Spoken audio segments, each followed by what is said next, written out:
이 레벨에 따라서 치아의 건강 주비가 이렇게 업다운이 있을 정도로 많이 영향을 받으세요.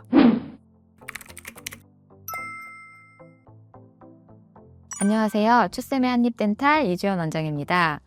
오늘도 치아 건강에 대해서 여러분하고 여러 가지 이야기 나눠볼게요. 원장님, 날씨가 네. 너무 추워졌잖아요. 네. 그래서 피부는 계절 따라서 관리하는 게 또 다른데 네. 혹시 치아도 그렇게 관리를 하는 방법이 있을까요?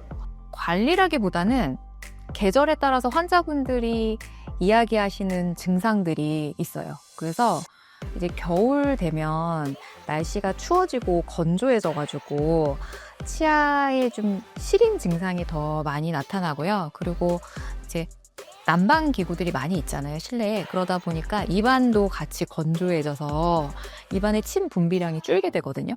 그러면은 저번에 말씀드렸던 것처럼 충치라던가 구취 같은 게 좀 많이 생길 수 있어요. 그래서 그런 증상들 말씀하시는 환자분들도 많이 늘어나고, 그 다음에 특히 겨울철에는 근육이 막 많이 긴장하면서 턱관절이 안 좋으신 환자분들은 겨울철에 증상이 더 안 좋아져요. 대부분은 더 안 좋아지시고, 잇몸 뼈 같은 거가 비타민 D 영향도 많이 받거든요. 그런데 겨울철에는 아무래도 바깥의 활동량이 줄어들고 저희가 햇빛을 받는 양이 줄어들어서 이제 비타민 D 합성도도 줄어들면서 칼슘 인테이크도 줄어들게 되고, 그래서 잇몸도 조금 약해질 수 있는 그런 요인들이 있다고 생각하시면 될 것 같아요. 그런데 사실은 물론 겨울철에 막 이런 증상들이 나타나는 거는 맞는데, 잇몸이나 치아의 건강은, 특히 잇몸 건강, 계절의 영향보다는 호르몬 영향을 더 많이 받는다고 생각하시면 돼요. 잇몸 건강은 호르몬의 노예다. 특히 여자분들에서.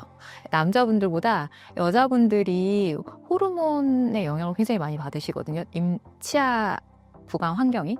그래서 여자분들은 그 에스트로겐, 프로게스테론 이 레벨에 따라서 치아의 건강 주비가 이렇게 업다운이 있을 정도로 많이 영향을 받으세요. 환자 평균치를 치면은 여자 환자분들이 더 많이 오는 걸까요?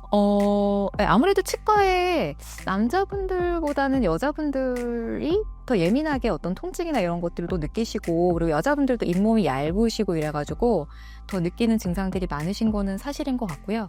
그러고 이제 남자분들은 근데 약간 방치하시고 참으시다가 한꺼번에 확 안 좋아져서 오시는 경우가 많이 있고, 이제 여자분들 같은 경우에 저희가 가장 이제 대표적인 여자분들의 잇몸 증상이 임신했을 때랑 그 다음에 폐경기, 이때를 기준으로 증상들이 굉장히 많이 나타나거든요.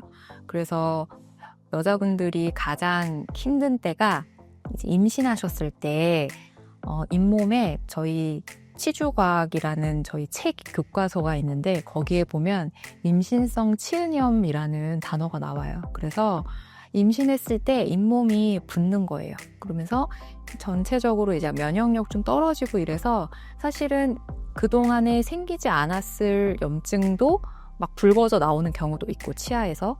그 다음에 그런 염증 원인이 전혀 없는데도 잇몸에 출혈이 생기고 앞니 쪽에 막 잇몸이 부어오르고 이런 경우들이 많이 있어요. 근데 이제 문제는 임신하셨을 때는 저희가 또 약복용이나 항생제, 진통소염제 이런 처방들이 자유롭지 못하기 때문에 그런 거를 드셔서 가라앉히기도 사실은 힘든 상황인 거죠. 준비하는 과정에서 잇몸 관리를 한번 해주시는 거가 굉장히 좋고요.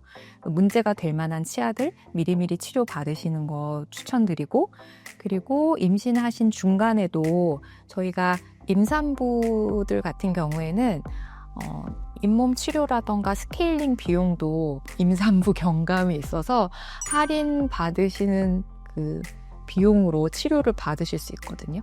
그러니까 임신하셨을 때 잇몸이 붓는다거나 아픈 증상이 있으시면 여기 주사도 맞아야 되는데 그거 임신했을 때 맞아도 되나, 맞아도 되거든요. 걱정하지 마시고 치과에 오셔서 빨리빨리 그 잇몸 관리를 받으시면 훨씬 수월하게 가라앉히실 수 있습니다. 그 호르몬 영향 때문에 네. 치아 관리가 필요하다고 했는데 네. 폐경기 때는 어떤 증상들이 있나요? 근데 폐경기 증상들이 치과 증상 말고도 너무 많이 있는데 제가 아까 말씀드린 것처럼 막 에스트로겐, 프로게스테론 막 얘기했잖아요. 근데 이제 폐경기 때가 되면 이 에스트로겐 레벨이 급감하는 거거든요. 근데 이 에스트로겐이 보면 잇몸 건강을 유지시켜주는 되게 핵심적인 호르몬이라고 보시면 돼요. 근데 에스트로겐은 그것뿐만 아니라 여성을 여성스럽게 보이게 해주는 호르몬이잖아요. 그래서 피부가 이렇게 매끈하고 좋고 이런 것도 사실은 다 에스트로겐이 해주는 역할인데 잇몸도 마찬가지예요. 그래서 폐경기 때 에스트로겐 레벨이 확 떨어지면 잇몸도 이제 훅 내려간다고 보시면 돼요. 그래서 뭐 에스트로겐 때문에 잇몸이 다 내려가는 건 아니지만 에스트로겐 레벨이 또 내려가면서 골다공증 얘기 굉장히 많이 들어보셨을 거예요. 그래서 요즘에 조기 폐경들이 굉장히 많이 오고 있는데 그 조기 폐경의 가장 문제점 중에 하나가 골다공증이 되게 빠른 나이에, 젊은 나이에 오게 된다는 거거든요. 그럼 골다공증이 빠르게 오게 되면 골 밀도가 떨어지면서 잇몸뼈도 같이 많이 내려가요. 그럼 잇몸뼈가 내려가면 그걸 따라서 잇몸 살도 내려가는 거죠. 잇몸 자체도 내려가게 되고 그러면서 이제 잇몸이 약해져서 치아가 흔들리게 되고 그럼 이제 임플란트나 이런 걸 해야 될 수도 있는데 문제는 이제 골다공증 때문에 드시는 약들이 있어요. 그래서 골다공증을 방지해주는 약들이 있는데 그런 약들이 대부분은 이 골 대사를 방해를 해서 임플란트도 하기가 좀 힘든 경우들이 있거든요. 그래서 뼈는 되게 좁아졌는데 임플란트도 하기 힘들고 뭐 이런 악순환이 반복될 수 있는 거죠. 거기에 추가적으로 또 가장 환자분들을 괴롭게 하는 것 중에 하나가 치과에 혀가 아프다. 잇몸이 너무 아파서 음식을 먹을 수가 없다. 불편감을 가지고 치과 오시는 50대, 60대 여자분들 굉장히 많으시거든요.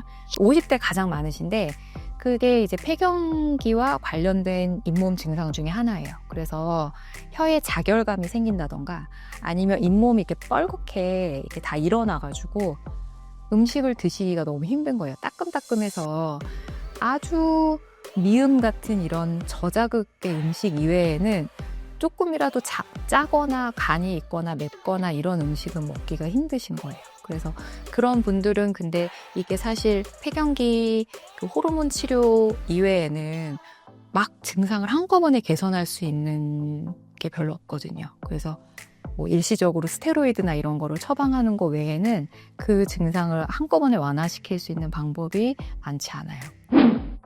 저희 치아는 계절과 호르몬의 영향을 다 받아요. 그래서 계절이 바뀔 때마다 칫솔모 교체하셔가지고 열심히 칫솔질 잘 해주시는 거 중요하고요.